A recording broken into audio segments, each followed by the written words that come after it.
Česté. Jdem drafty. Pro den drafty, víš jak. Moc lehké. Úplně, to ne. Jako vím, že to bude špatné. Dáme to. No.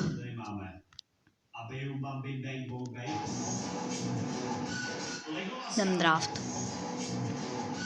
Tam je 4-3-3.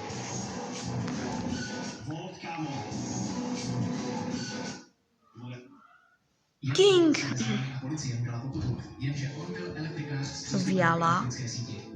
Podíval se tedy do záznamů a zjistil, že policejní stanice nezaplatila účet za elektřinu už 3 roky. Ten účet byl Filip. vysoký, takže jim vypnul elektřinu na 5 hodin. Policejní stanice se ponořila do tmy. A to všechno jen proto, že dali pokutu nesprávnému člověku.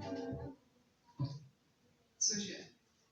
Víte, proč Ronaldo nesnáší Real Madrid? Důvod vás... Vzal bych Sonám. Ronaldo na Instagramu sleduje všechny kluby, za které v minulosti Stage. Sporting, Manchester United, Juventus nebo Al Nassr, ale nesleduje klub, v kterém se proslavil nejvíce. Proč to? Rich. Mnoho lidí si myslí, že to je kvůli tomu, že Ne, vezmu to, já nevím. místo něj vyhrál zlatý míč jeho spoluhráč Nagbe. Ale co kdybych vám řekl, že to má zcela jiný důvod? V jednom rozhovoru Edera vezmu. že Real Madrid, klub, v kterém vyhrál 4krát ligu mistrů, 2krát La Ligu a 4krát zlatý míč, miluje víc než cokoliv na světě. Akorát nesnáší jeho prezidenta, Florentina Pereze. Vezmeme Bastonyho. Alexandra. Davida Raju. Teď jdem lavička. Ne, třeba Berger. Hakimiho. Garciu.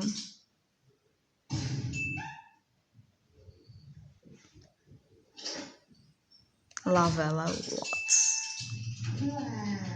Bruno. Bapého.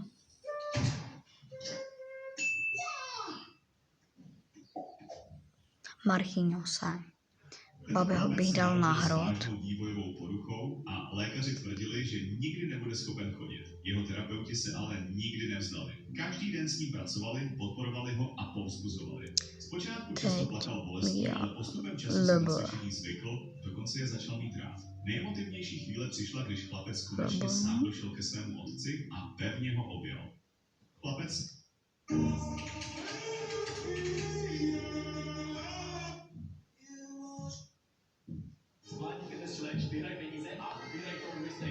Teď bych dal Hresser.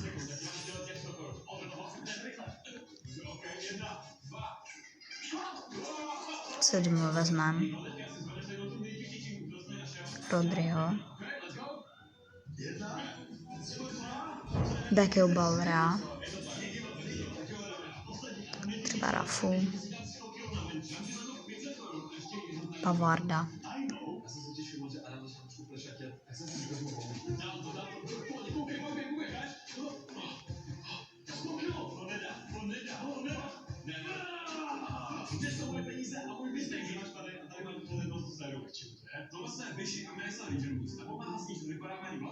Sedm.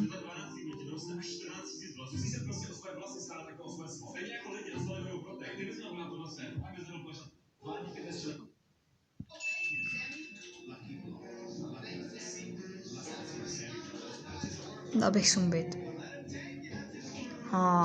Watts, ty vole.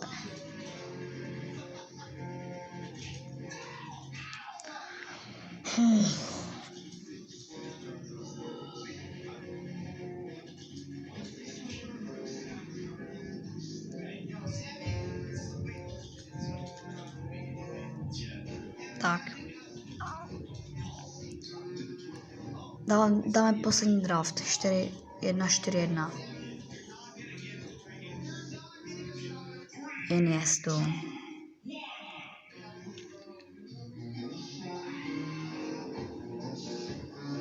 Ansu Fatiho.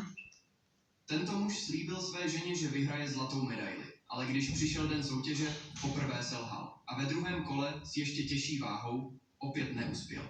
Snažil se zadržet slzy, nedokázal splnit slib, který dal své ženě. Jež před několika týdny tragicky zahynula při autonehodě. Pak přišla poslední série a nejtěžší váha. Zvedl ji a právě když jeho tělo už nemohlo dál, najednou pocítil, že není sám. Jakoby tu váhu držel někdo s ním, jeho žena. V tu chvíli měl pocit, že s ní by dokázal zvednout celé hory. Ještě než rozhodčí stihl cokoliv říct, on už věděl, že zlato je jeho. Zvedl fotku své ženy a beze slov řekl, dokázali jsme to. Tento muž... Věděli jste, že Ronalda dokáže uklidnit jen jediný? Rudigera.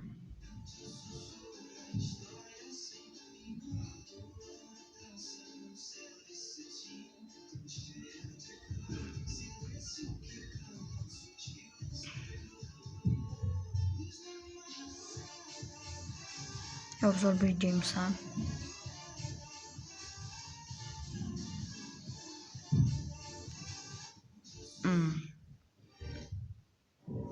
Vezmu Henryho.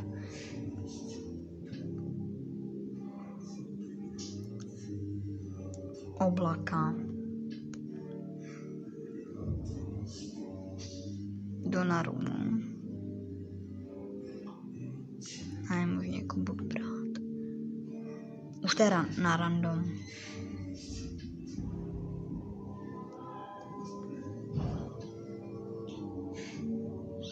Pedro na to.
Třeba.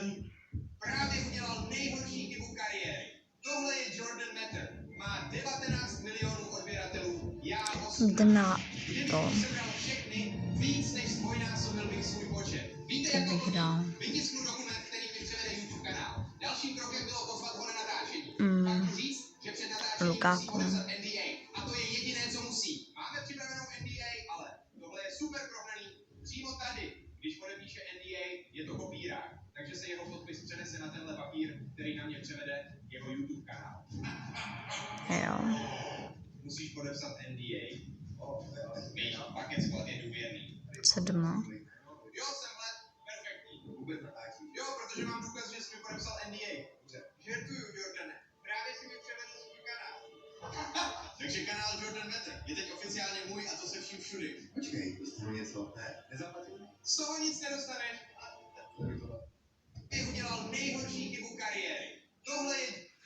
Každý ví, že z 99 se nedá uniknout. Ale co kdyby si zvětšil táborák více na maximum? Prostě by si udělal tak velký, aby zahnal teplotu ještě dál než kdykoliv předtím. Někteří hráči si myslí, že les prostě nikdy nekončí. Jiní věří, že tam venku něco je. Za stromy a mlhou. Město nebo vesnice. Nikdo neví, protože to ještě nikdy nikdo neviděl. I ví, že z 99 se nedá uniknout. Ale co kdyby si zvětšil táborák více